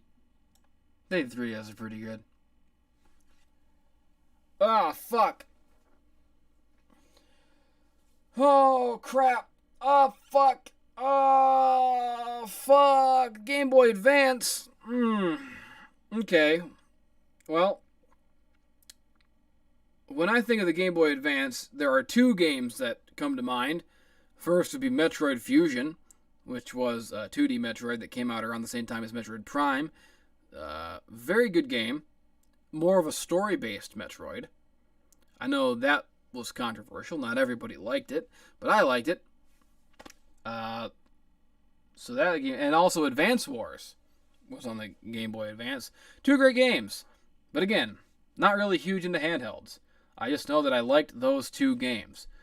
But aside from that, I'm gonna have to put the Game Boy Advance in this category with the Wii U and the Xbox One and the fucking Game Gear, which, as I said before, the Game Gear really does belong in the trash section. But I just have a weird fondness for it that I can't explain. So it's like the retard of this group. Oh my god. Oh, I am sick of talking. It's 5 in the morning. How did that happen? How long have I been doing this? Oh, fuck. The Wii. The Nintendo Wii. Fucking huge console. Huge, groundbreaking, massively successful, innovative console. It had a great fucking design, a great sort of UI to it. Just a great aesthetic in general. It was kind of impossible not to love the Wii, and there were some great games on it, like I think Mario Galaxy. Although I did not play Mario Galaxy, that's the one Mario game that I've never gotten around to playing. That and Mario Galaxy 2, I never got around to playing for whatever reason. But like No More Heroes, the first No More Heroes was originally a Wii exclusive. It did get ported later, but I played it on the Wii. Amazing fucking game. I think No More Heroes 2 was also on the Wii. Metroid Prime 3, although for some reason I didn't play that either. I mainly remember the Wii for introducing Virtual Console. That's when I really, I remember I got Splatterhouse 1 on the Wii from Virtual Console. That was a big deal for me because I was a big fan of Splatterhouse 2 and 3 growing up in the Sega Genesis, which probably explains a lot about why I am the way I am. Why I am a murderous fucking psychomaniac who thirsts for violence and carnage and blood. But, Splatterhouse 1 was on the TurboGrafx. It wasn't on the actual Sega Genesis along with 2 and 3. So I never had to play Splatterhouse 1 until years later when it showed up on Virtual Console on the Wii. So I'll always remember the Wii for being the console that allowed me to play Splatterhouse 1. And there were a couple fighting games on the Wii that were exclusives that I really liked and that I really got into. Bleach Shattered Blade. I was in high school at the time. I was really into Bleach, and that was a really good game.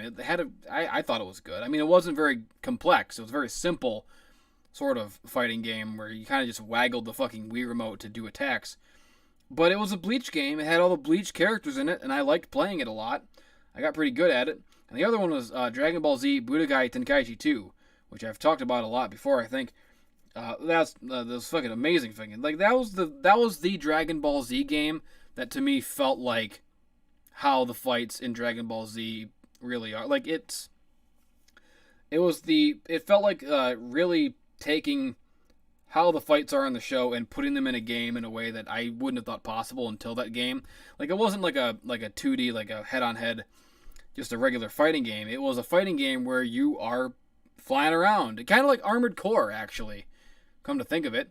But the gameplay was really good, and it felt like a Dragon Ball Z fight. And you had to like move the Wii remote, do the motions to like do a Kamehameha or like a Gallic gun. That was fucking cool as hell. I liked that a lot. I got really good at that game.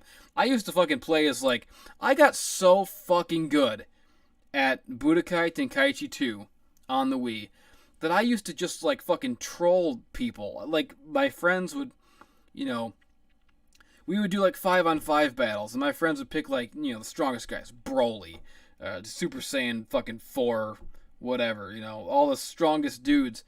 And I'd be over here and I'd fill up my team with fucking like Yajirobe and Hercule and all these fucking numbnuts, these fucking asshole no-name weaklings. And I would mop the fucking floor. They would pick the strongest fighters.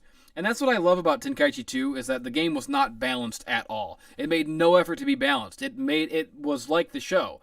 Certain characters were just way stronger and way OP, and other characters were way weaker, which sounds like it'd be a bad thing if you're into like the competitive aspect of fighting games where you want everything to be balanced. But for me, it gave me the opportunity to just flex nuts and play as the weakest characters and kill the strongest characters and make my friends cry. That was fucking awesome. One of the best games ever, I think. Fuck it.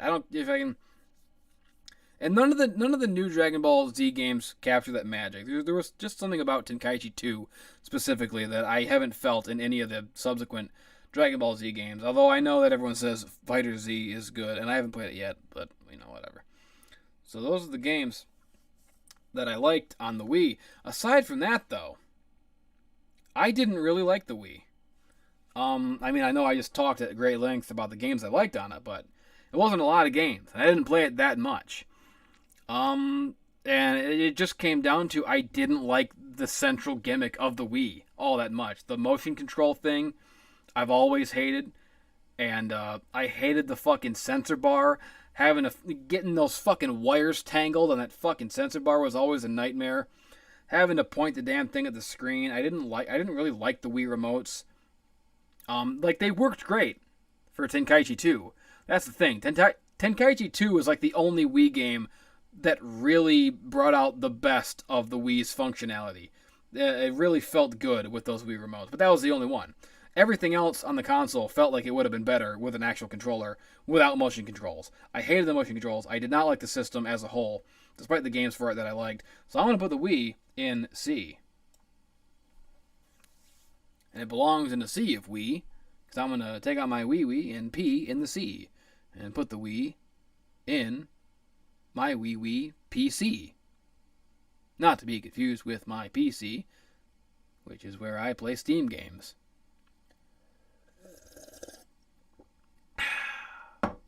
Understand?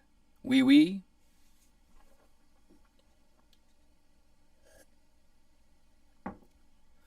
CC? Wii CC? Put my Wii in my Wii PC? CC Wii? Hee hee. Oh my god. I've got fucking fatigue. I've got talkie fatigue. No more talking. There's fucking 5 more to get through, and then I can choose the fucking goat. Next up is the PlayStation 4. I love my PlayStation 4. My PlayStation 4 has been my main compadre for about 3 or 4 years now, and I fucking love it. I have a ton of PS4 games. There are a ton of PS4 games to buy. All the cross-platform games seem to be better on PS4 than Xbox One for sure. Maybe in some cases the PC version is probably the best, but I mean, for the most part, PS4 version always seems the best. The PS4, I can stream from the PS4 very easily just by pressing the button. That is a huge fucking plus for a guy in my line of work. It's very convenient to stream or record from the PS4. Yeah, like I said before, I always have my PS4 on pretty much every single night of my life. I get comfy in bed, and I put on my PS4, and I watch my Netflix, or I play my games, or I do whatever the fuck. It's just fucking, it's perfect. PS4 is a great, perfect modern console. Like, I know that I complain about modern games and modern consoles and, you know, modern ways, and a lot. I complain incessantly about how the game industry is nowadays, but I think the PlayStation 4 is the example of, like, the perfect modern console. It's really good, and I love my PS4, and I'm putting it in the S category right alongside the fucking greats. That's how strongly I feel about the PS4.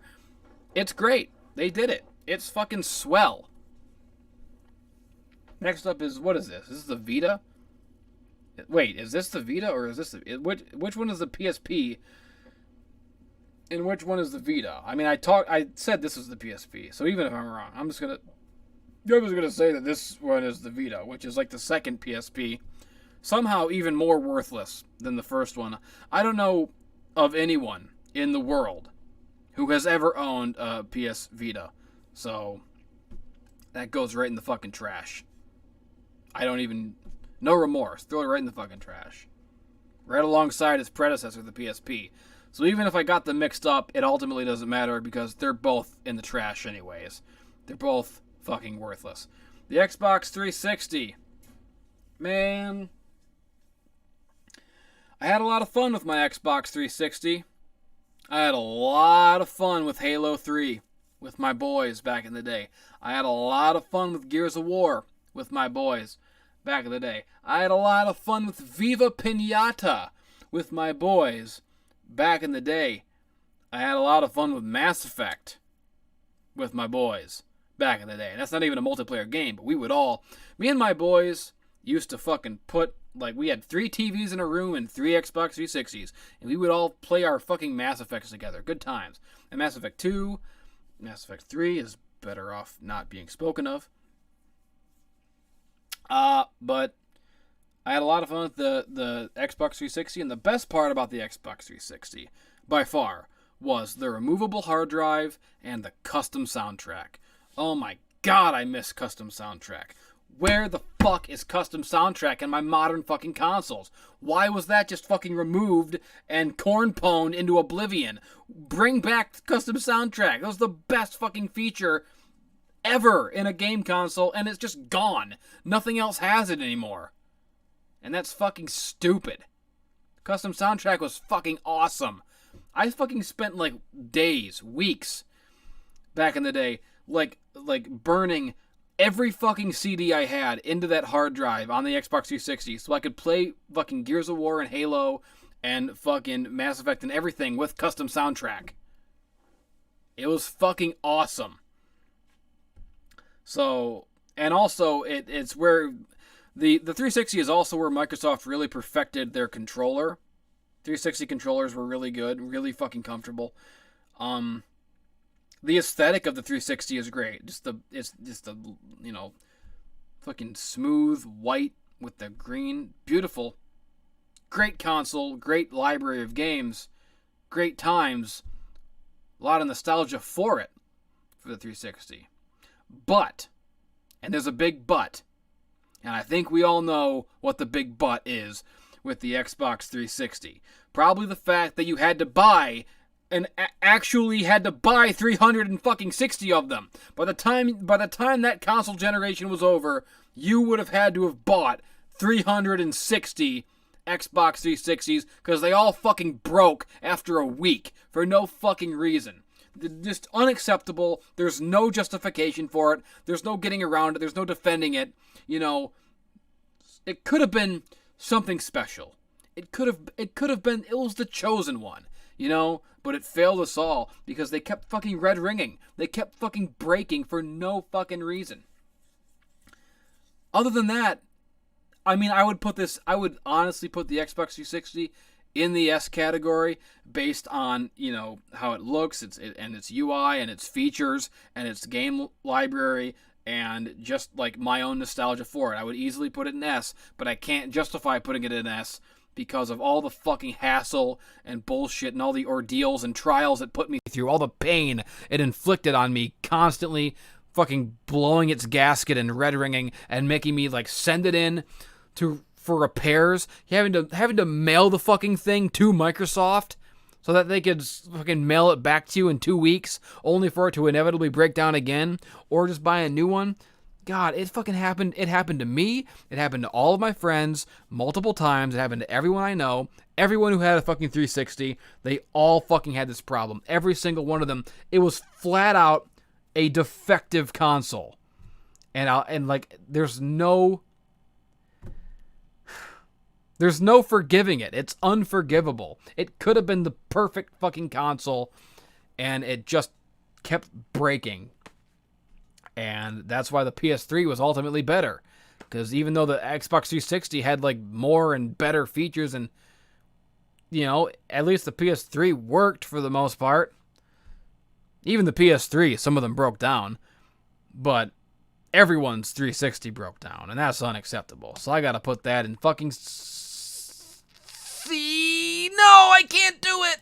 I have to put it in B. I love it too much. Oh God, I'm like Jaime Lannister going back to Cersei. I know that it's wrong, but I know she's a heartless bitch. But God damn it, I love her. God damn it. Ugh. Oh, I'm running out of tea. I'm running out of voice.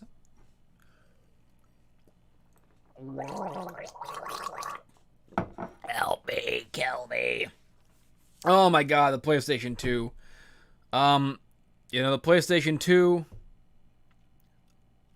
What needs to be said about the PlayStation 2? One of the greatest libraries in the history of video games, right up there with the PlayStation 1 and the Super Nintendo. To even try to say all the great PlayStation 2 games, you can't do it. It's impossible. It's impossible to even talk about like half the great PlayStation 2 games because there are so fucking many. There are thousands of excellent PlayStation 2 games. I think I own probably own like 100, maybe more, maybe 150 PS2 games. And they're all fucking great. They're all masterpieces. And it was a really cool era. I vividly remember the Christmas that I first got the PS2 when it first came out. And I vividly remember taking it up to my room, opening up the fucking, seeing the blue discs. The first PS2 games had blue discs on the underside. It was so crazy and different. And I remember putting in fucking time splitters and just being fucking blown the fuck away by the graphics and like the gameplay, and just it's like the dual analog thing felt so advanced at the time. It felt like the PS2 when it first came out felt like you were entering the fucking future. I can't describe it any other way. Like, I don't know what would be the equivalent to that for today's younger generation. I don't know if there is an equivalent to that moment for today's kids of just going from PS1 to PS2 and just feeling like, oh my god, I am entering the fucking future. What is this?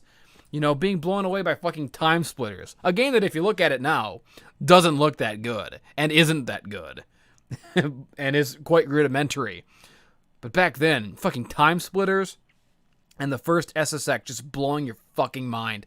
And like it just kept blowing you. Like the games on PS2 just consistently kept getting better and better and better every year for the entire length of its lifespan.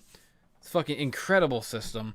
I can't even begin to count to like rattle off all the great games that I fucking loved on the PS2 because I'm tired and I'm exhausted from talking and my voice hurts. But you all know, everybody knows the PS2 was fucking incredible. And it played DVDs. It was the first console, I think, that did that. I remember watching The Lost World Jurassic Park on DVD and fucking Monkey Bone on DVD and having my mind blown by Monkey Bone.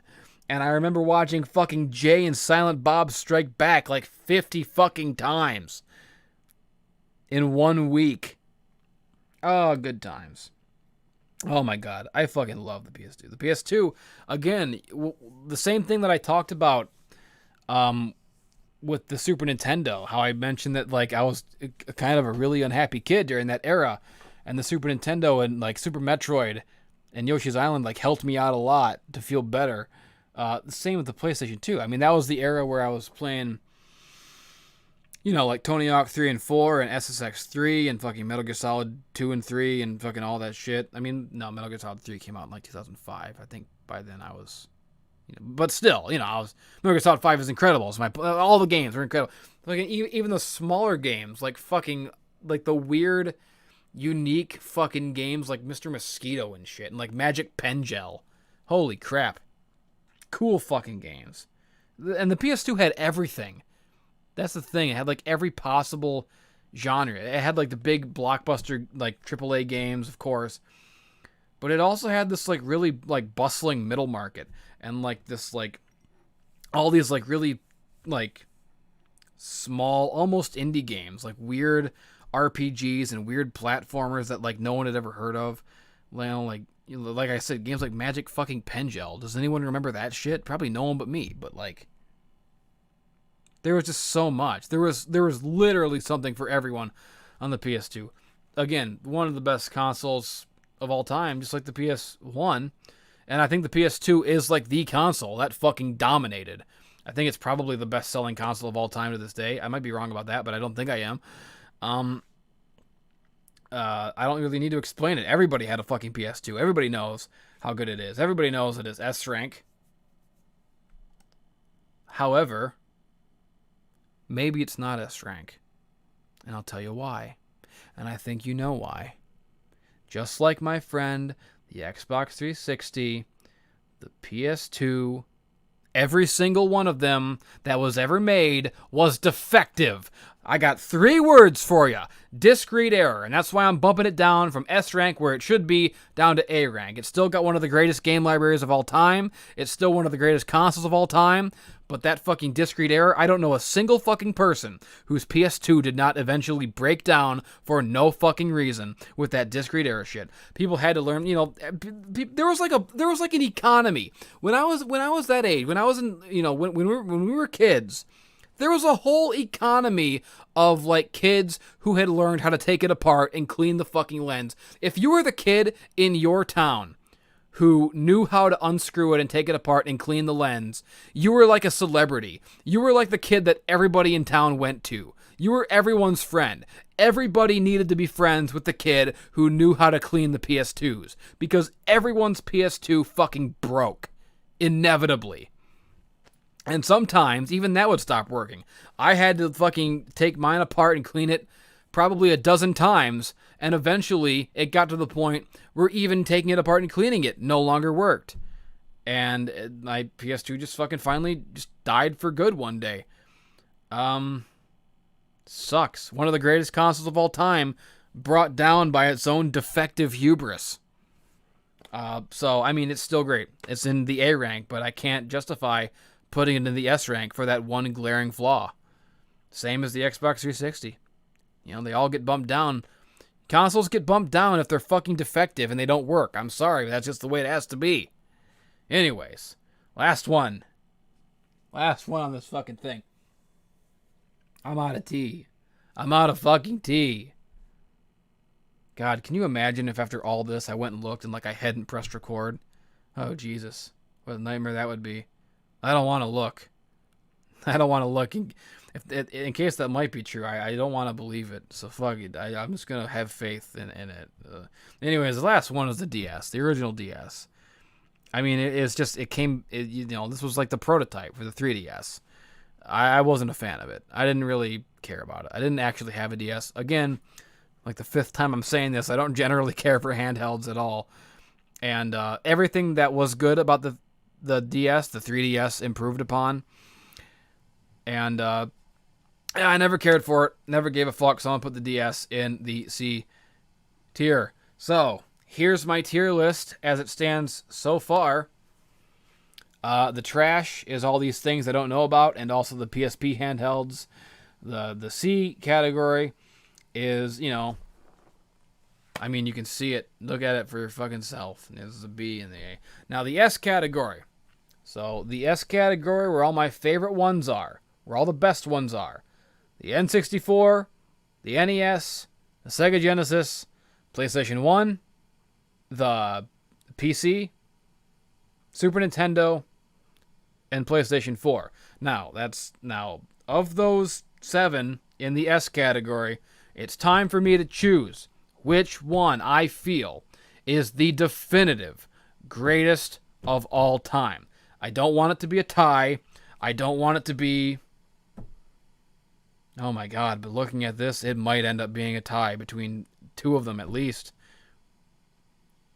Maybe even 3 of them. I don't know if I can pick. I don't know if I can pick a GOAT out of these selections.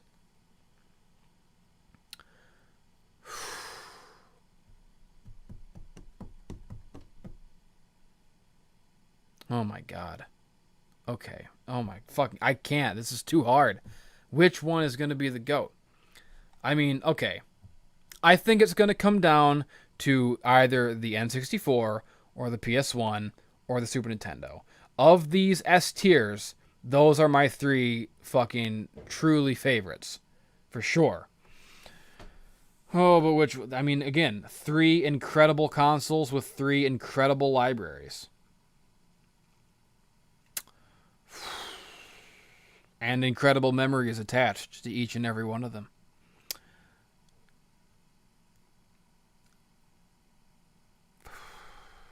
This is a tough one. This is a dilemma. This is a pickle.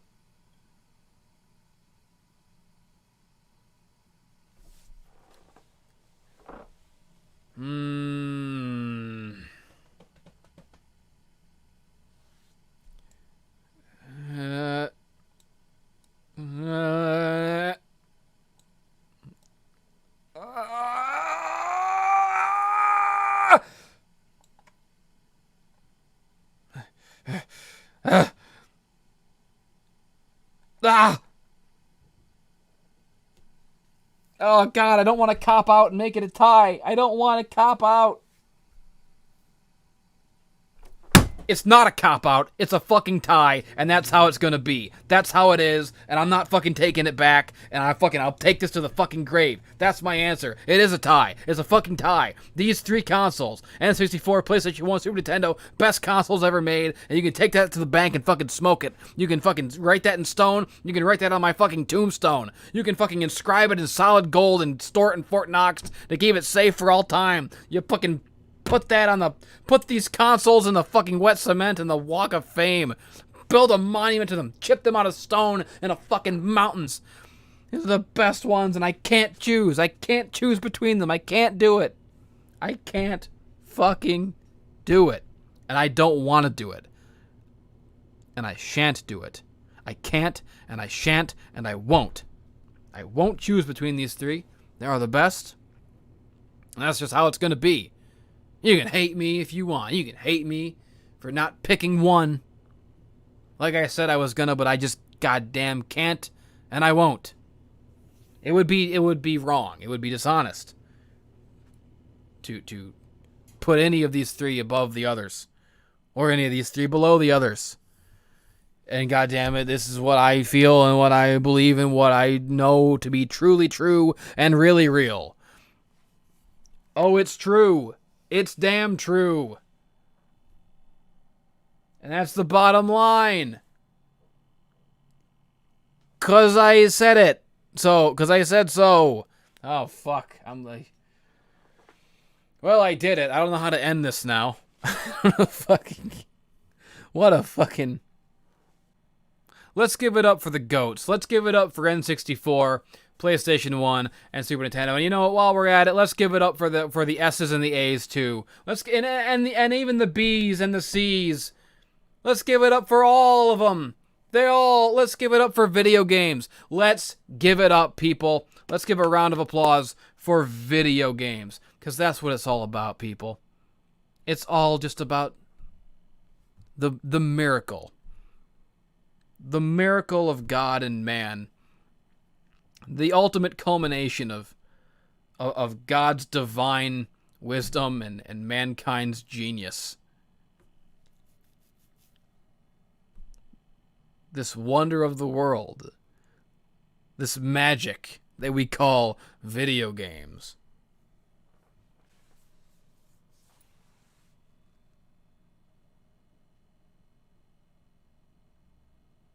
God gave game consoles to you. Gave game consoles to you. Gave game consoles to you and everyone.